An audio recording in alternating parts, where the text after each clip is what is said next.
Pyramid. আজ আমাদের সমাজে এমন কোনো ব্যক্তি নেই যিনি পিরামিড সম্পর্কে জানেন না। এই পিরামিডে ব্যবহৃত পাথরগুলি একে অপরের সাথে কিভাবে জোড়া লাগানো হতো সেটা কি আপনারা জানেন?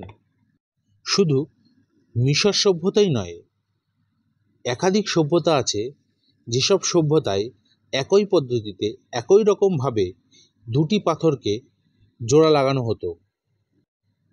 কিন্তু ভাবার বিষয় হলো এটা, একাধিক সভ্যতায় যারা কখনোই একে অপরের অস্তিত্ব জানতই না, তাহলে তারা একই রকমভাবে একই পদ্ধতিতে কিভাবে একটি পাথরের সাথে আরেকটি পাথর জোড়া লাগিয়েছিল।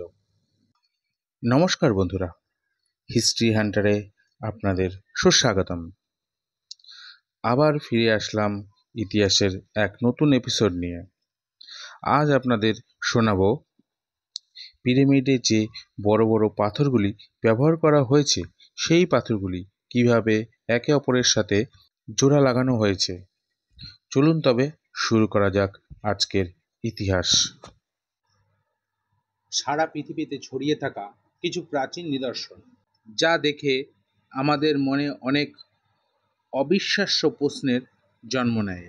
একাধিক সভ্যতা যারা কখনোই একে অপরের অস্তিত্ব জানতই না, তাহলে তারা একই রকম ধাতব ক্ল্যাম্প ব্যবহার করে বিশাল পাথরের ব্লক একসাথে জোড়া লাগিয়েছিল কিভাবে?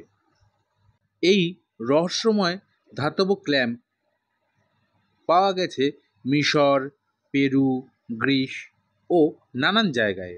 সবগুলিতেই একই রকম খাঁজকাটা পাথর, যার আকৃতি টি গ্রুপ আকার।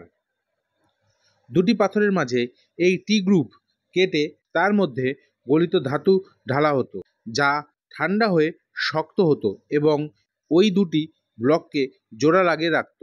ধারণা করা হয় ওই ক্ল্যাম্পগুলি ভূমিকম্প প্রবণ অঞ্চলগুলিতে ব্যবহার করা হতো। অনেকে মনে করে এর মধ্যে কোনো ধর্মীয় বা আধ্যাত্মিক অর্থ লুকিয়ে থাকতে পারে, যেমন স্থায়িত্বের প্রতীক বা দুটি শক্তিকে একত্রিত করা। এই ধাতব ক্ল্যাম্পগুলি দিয়ে যেসব পাথর জোড়া দেওয়া হয়েছিল সেগুলির ফাঁকে ছুরি ঢোকানোও অসম্ভব ছিল। আর কিছু ব্লক আছে যেগুলি এতই ভারী যে আধুনিক ক্রেন দিয়েও সেগুলি তোলা কঠিন। সবচেয়ে আশ্চর্যের বিষয় হলো, একই পদ্ধতি হাজার হাজার মাইল দূরে অবস্থিত সভ্যতাগুলিতেও একই রকমভাবে ব্যবহার করা হয়েছে, কিন্তু তারা কখনো একে অপরের সঙ্গে যোগাযোগ করেনি, কারণ একে অপরের অস্তিত্ব জানতই না।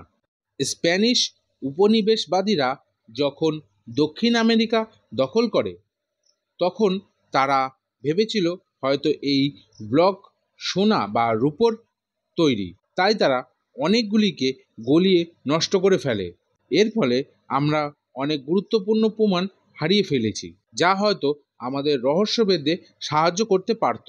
প্রত্নতত্ত্ববিদদের কাছে এখনও এই ধাঁধার কোনো উত্তর খুঁজে পায়নি, কিন্তু প্রাচীনকালে মিশররা কিভাবে পিরামিড বানিয়েছিল সেই ব্যাপারে তারা গ্রহণযোগ্য ব্যাখ্যা খুঁজে পেয়েছে। নমস্কার বন্ধুরা, আজ তবে এখানেই শেষ করলাম। আবার দেখা হবে ইতিহাসের নতুন কোনো এপিসোড নিয়ে। ততক্ষণের জন্য আপনারা ভালো থাকবেন, সুস্থ থাকবেন এবং সবাইকে ভালো রাখবেন। আবার দেখা হবে ইতিহাসের নতুন কোনো এপিসোড নিয়ে। যদি আমাদের এই ভিডিও ভালো লেগে থাকে তাহলে অবশ্যই like, share and subscribe my channel history Hunter. ধন্যবাদ।